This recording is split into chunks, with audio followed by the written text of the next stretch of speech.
Hey Garden Fam, it's your host Raven Epiphany, and I just wanted to talk about filtering our thoughts today. Of course, we've talked about this before, but I want to remind you that you have to actively filter your thoughts. Like literally, certain thoughts will come to mind, and it does not mean that you don't already know the truth. It does not mean that you haven't grown. It does not mean that you haven't healed. It does not mean any of that. Just because a thought arises, it does not mean that that is truly your thoughts.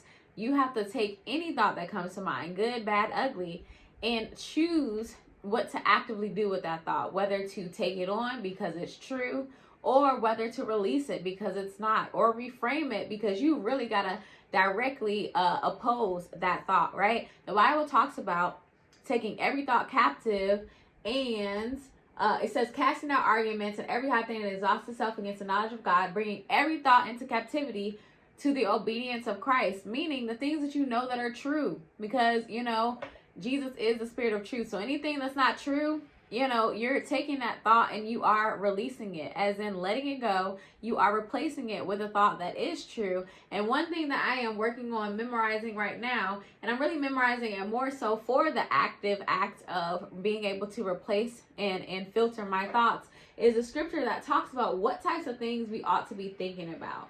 That is in Philippians 4:8. It says, finally, brethren, whatever things are true, whatever things are noble, whatever things are just, whatever things are pure, whatever things are lovely, whatever things are of good report, if there is any virtue, and if there is anything praiseworthy, meditate on these things. So that means those are 8 filters that you can take your thoughts through to see if they are fitting. Is it true? Above all, is what you're thinking true? A lot of times we may feel feelings that make us feel like it's true when it's really not, capital T, true. Your feelings, if you're not careful, can make you think that a thought is actually fact, that is actually truth, and that is not always the case. In fact, a lot of times it is not the case. And so is it true? Is it noble? Meaning, does it have or show fine personal qualities or high moral principles and ideals? If that's not the case, then you got to throw it out, replace it, etc. Is it just? Meaning, is it justified? Is it something that exudes God's version of, I don't want to say fairness, because fairness and justice aren't exactly the same thing, but that exudes God's version of justice? Is it pure? Is it even a pure thought? Like literally, not just in the sense of like sin versus not sin, but also, is it a tainted thought? Sometimes even our, things that we may have from past hurts, past traumas, etc., those are not pure thoughts because they were tainted. And so we have to ask ourselves, is this thought pure? Is it without any additional, blemishes, etc.? Is it lovely? I think that just speaks for itself. Is the thought lovely? If not, how can we make it more lovely? Even if we're facing a situation that is true, that is, pretty bad, how can we formulate that thought in a way where that truth is grasped in a way that is still lovely, that still reflects, the beauty of, God's gifts, God's grace, etc. Is it of good report? Listen, this is for my people that love to watch the news, that love to, what they call doom scroll, that love, to soak up all the bad news, that like to watch reality TV, that etc. Are the thoughts that you're thinking of good report? Are the things that you're taking in of good report? If it is no, then we have to reframe it. And this is not to put us in a place of toxic positivity, where we pretend like the house isn't burning down when it's really on fire.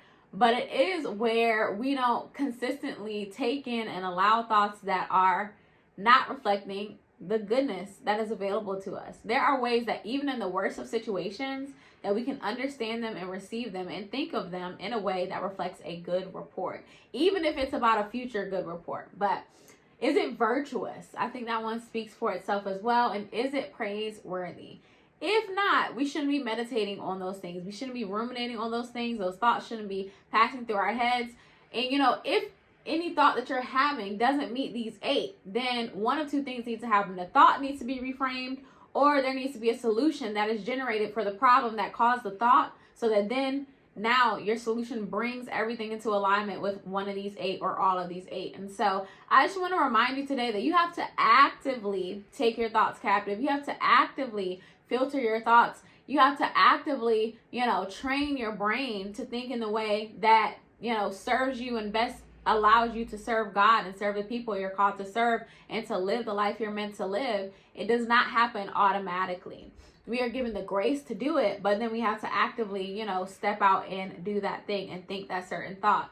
And another way that happens is you have to fill yourself with the things that you're going to replace those thoughts with when they come. So that means reading your word. That means reading books. That means listening to podcasts. That means even sitting down with yourself to write down some of those thoughts that you have on a regular basis that don't align with truth or nobility or justice or purity, etc. And then actively taking time to counter those with the specific things that you are going to replace the thought with when it arises again. And so filling yourself up with the truth and with things that are of justice and pure and lovely and of good report and virtuous and praiseworthy, etc., will give you those things that you need to draw from in order to, replace and combat thoughts that may arise just inadvertently, like when you're not just in passing. So, in summary, thoughts may come to you at any time because it's just natural. That's just what happens, especially when you're trying to think new thoughts. You may still have, remnants of what was already automatic for you, but it does not mean that you just stop there. It does not mean that you haven't grown again. It doesn't mean that you haven't progressed. It means that is an opportunity for you to then say, hey, that thought came, but it does not need to stay. Here's what I'm going to do about it so that it can be in alignment with the things I do need to be meditating on, so that it can be in alignment with the truth that I know is actually capital T, true. And then, you go from there. Filter your thoughts actively. Don't live your life passively. Assess the thoughts that you're having. It's called metacognition. It's called thinking about what you are thinking about, right? And that sounds like a whole bunch of words, but long story short, it means to filter your thoughts. It means to actively think, what are the thoughts that are passing through my mind right now, and then do something about it. So I hope that is helpful to someone today. This is definitely something that's so important if you want to live a healthy and well life. Like, getting your thought life together is so important, because even our thoughts can affect our physical body, it can affect our mood, it can affect so much, it can affect our space, etc. And so filter your thoughts to live a healthy and well life. Make sure you grab a copy of Restored, because even in the guided journal, you will be filling up on things that you need in order to go through this process. And you'll also be emptying yourself of some of those limiting beliefs and some of those thoughts that will not serve you in being able to think and meditate on the things you're supposed to be thinking and meditating on. And so click on the link in the description, and I will talk to you soon, God willing. Love you bunches.